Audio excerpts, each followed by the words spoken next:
नमस्कार, आप देख रहे हैं वीके न्यूज। मैं हूं सुनील राउत। निशिकांत दुबे भारतीय जनता पार्टी के fire brand MP, Godda Jharkhand से वो सांसद चुनकर आते हैं और संसद में अपनी बेबाकी के लिए जाने जाते हैं। लेकिन उनकी यही बेबाकी उनके लिए तब गले की फांस बन गई जब उन्होंने सुप्रीम कोर्ट और चीफ जस्टिस ऑफ इंडिया पर सवाल उठा दिया। उनकी घनघोर आलोचना हुई, विपक्ष ने उन पर सवाल उठाया, कहा कि चीफ जस्टिस ऑफ इंडिया और सुप्रीम कोर्ट पर इस तरह के तल्ख और तीखे सवाल नहीं उठाने चाहिए। हालांकि पार्टी की ओर से उनके बयान से किनारा कर लिया गया, लेकिन पार्टी के कुछ नेता दबी जुबान में उनके साथ नजर आए और उन्होंने कहा कि सच नहीं बोलना चाहिए क्योंकि सच कड़वा होता है।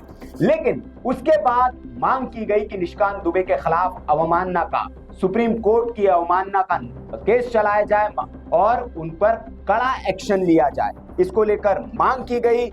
मामला चीफ जस्टिस ऑफ इंडिया के पास पहुंचा था। उन्होंने कहा कि हम ये मंजूरी नहीं दे सकते, आपको केस करना है, केस करिए। उसके बाद कोर्ट में केस हुआ। 5 तारीख को इस पर सुनवाई थी। कल का दिन अहम था निशिकांत दुबे के लिए। कल इस मामले पर सुनवाई होनी थी। क्या हुआ सुप्रीम कोर्ट में इस केस को लेकर, क्या कहा चीफ जस्टिस ऑफ इंडिया ने जब ये मामला उनके पास पहुंचा, सब बताएंगे। लेकिन मामला है क्या, ये थोड़ा समझ लीजिए। दरअसल मामला यह है कि तमिलनाडु के गवर्नर ने, जो तमिलनाडु सरकार ने, एम के स्टालिन सरकार ने कुछ कानून बनाए थे, उन वहां की विधानसभा से जो पास कराए थे, पारित कराए थे, उन बिलों को अपने पास रोक कर रखा था और उसे कानून को मंजूरी नहीं दे रहे थे। इसी को लेकर मामला सुप्रीम कोर्ट पहुंचा। सुप्रीम कोर्ट ने इस पर एक टिप्पणी की और उन्होंने कहा कि जो भी इस तरह के राज्यपाल के पास बिल जाते हैं उसको लेकर वो दबा कर नहीं रख सकते, एक समय सीमा होनी चाहिए। और उन्होंने एक समय सीमा तय कर दी कि 3 महीने के भीतर आपको जो भी बिल आपके पास आता है उस पर आपको मंजूरी देनी होगी। अगर आप मंजूरी नहीं देंगे तो उसे स्वतः ही पास मान लिया जाएगा और राज्य फिर उस पर कानून बना सकता है। अब इसके बाद जो है तमिलनाडु की सरकार ने जितने भी बिल थे वो अपने आप से राज्यपाल की बिना अनुमति के पास करा लिए। इसी पर सवाल उठे कि आप क्या संसद और विधायिका से बड़े हो गए? सुप्रीम कोर्ट को ही अगर कानून बनाना है, सुप्रीम कोर्ट को ही अगर कानून पास कराना है। मामला वक्फ से जुड़ा भी था क्योंकि वक्फ पर भी उसी दौरान वक्फ संशोधन बिल पर कुछ तल्ख टिप्पणियां सुप्रीम कोर्ट की ओर से हुई थी, कुछ सवाल हुए थे। उसी को लेकर दुबे साहब नाराज थे और दुबे साहब के साथ और भी कई लोग, राष्ट्रपति धनखड़ साहब, उपराष्ट्रपति धनखड़ साहब ने भी इस पर सवाल उठाए थे। तो ये सुप्रीम कोर्ट और चीफ जस्टिस ऑफ इंडिया पर तब सवाल उठे तो इसको अपमानजनक और निंदनीय कहा गया, क्योंकि निशिकांत दुबे साहब ने कह दिया कि देश में अगर गृह युद्ध के हालात बन रहे तो इसके लिए चीफ जस्टिस ऑफ इंडिया जिम्मेदार है, क्योंकि इस तरह के फैसले देते हैं। वो उनकी आलोचना सिर्फ उन्होंने नहीं, और भी कई लोगों ने की। सेना से कुछ रिटायर्ड जो अधिकारी थे उन्होंने भी इस बात की आलोचना की कि सुप्रीम कोर्ट कभी कभी ऐसे फैसले ले लेता है जो गैर जरूरी होते हैं, जो देश के लिए जरूरी नहीं होते, देश की सुरक्षा के साथ उससे खिलवाड़ होता है। तो इस पर भी कई लोगों ने सवाल उठाए। खैर, अब सुप्रीम कोर्ट में कल जो याचिका लगी थी उस पर सुनवाई हुई और सुप्रीम कोर्ट के चीफ जस्टिस ऑफ इंडिया जो है संजीव खन्ना साहब, क्योंकि उन्हीं के खिलाफ बयान था, उन्हीं के पास याचिका गई, तो उन्होंने एक टिप्पणी की और कहा कि हमारे कंधे जो है वो काफी चौड़े हैं, इस मामले में हम सुनवाई नहीं करेंगे। हाँ, एक संक्षिप्त आदेश इस मामले में मैं जरूर पारित करूंगा और इस पर सुनवाई की कोई जरूरत नहीं है, हम सुनवाई नहीं करेंगे और एक संक्षिप्त आदेश इस पर हम पारित करेंगे, ये कहकर इन्होंने अवमानना का केस जो चलाने की मांग थी उसको एक तरह से खारिज कर दिया। दरअसल आपको बता दें कि जो वकील है विशाल तिवारी, उन्होंने शीर्ष अदालत से यह आग्रह किया था कि कोर्ट की गरिमा की रक्षा के लिए इस पर सुनवाई होनी जरूरी है और एक सजा, एक दंड दिया जाना चाहिए ताकि आगे से ऐसा कोई बोलने से पहले विचार करे। और अदालत की अवमानना जो है वो हुई है इससे, लेकिन अदालत की अवमानना याचिका पर विचार नहीं करेगी, ये उन्होंने कह दिया और उन्होंने कहा कि हम एक संक्षिप्त आदेश पारित कर देंगे, इसके अलावा इस मामले में कुछ नहीं। तो एक बड़ी राहत जो है वो निशिकांत दुबे को इस मामले में मिली है।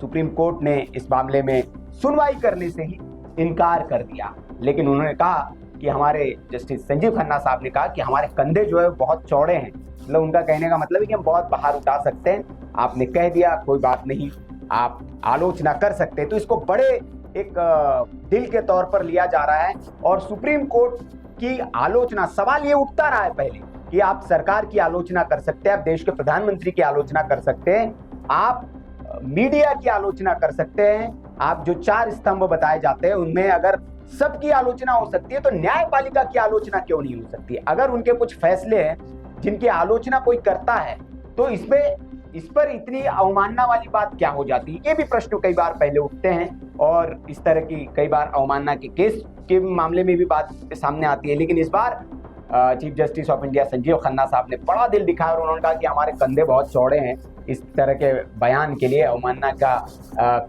केस चलाने की जरूरत नहीं है, हम कोई सुनवाई नहीं करेंगे।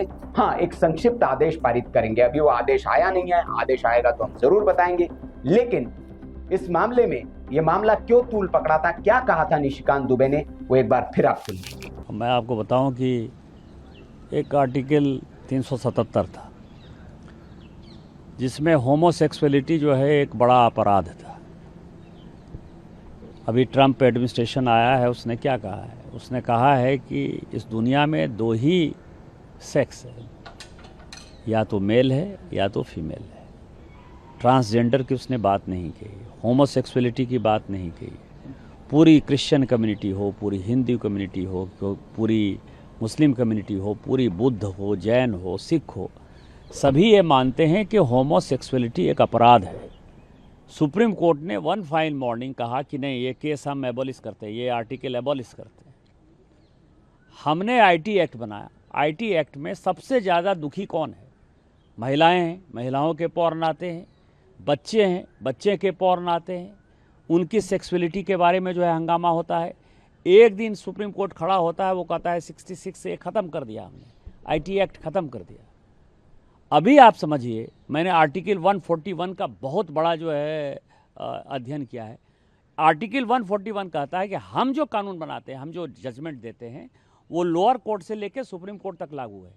लोअर कोर्ट से लेकर सुप्रीम कोर्ट तक लागू है, लेकिन कानून बनाने वाला जो है आर्टिकल 368 क्या कहता है? आर्टिकल 368 कहता है कि इस देश के संविधान को, पार्लियामेंट को सभी कानून बनाने का अधिकार है।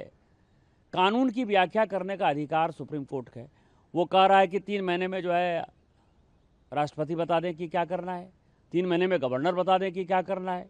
और उसके बाद आज जो है ये देश राम, कृष्ण, सीता, राधा, 12 ज्योतिर्लिंग से लेकर 51 शक्तिपीठ का है।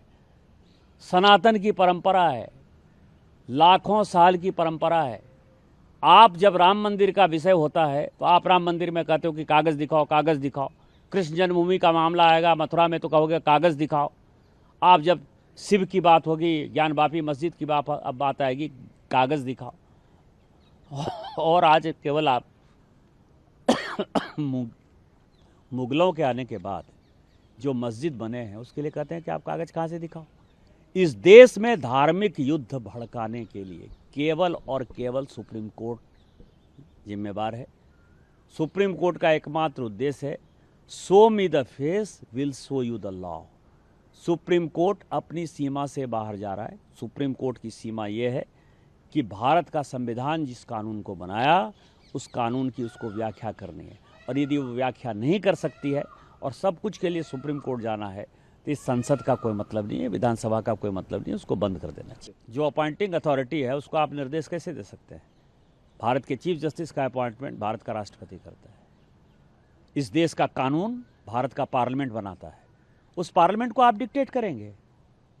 5 जज बेंच की, जो मैं आपको बताऊं कि नज़ीर की एक जजमेंट है, 1942 की प्रिवी काउंसिल की जजमेंट है, उसमें यह कहा गया कि जहां कानून नहीं लिखा हुआ है उसके बारे में यदि प्रिवी काउंसिल या सुप्रीम कोर्ट कोई जजमेंट देती है तो बात समझ में आती है।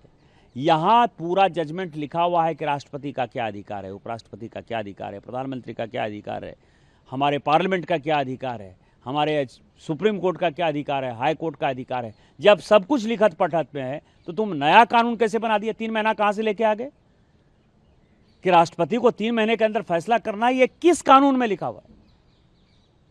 इसका मतलब ये है कि आप इस देश को एनार्की की तरफ ले जाना चाहते हो, और एनार्की जो है इस देश में बर्दाश्त नहीं होगी। जब नया कानून आएगा, जब नया पार्लियामेंट बैठेगा, इसके ऊपर विस्तृत चर्चा होगी, और फिर से नेशनल जुडिशियल अकाउंटिंग सिस्टम जो हमने NJAC बनाया था, जिसमें कि राष्ट्रपति का चुनाव कैसे होगा, प्रधानमंत्री का कैसे चुनाव होगा, वो तो संविधान में लिखा हुआ है। लेकिन आपके भाई भतीजावाद के आधार पर जज का चुनाव नहीं होगा। शेड्यूल कास्ट जज नहीं है, शेड्यूल ट्राइब जज नहीं है, ओबीसी जज नहीं है।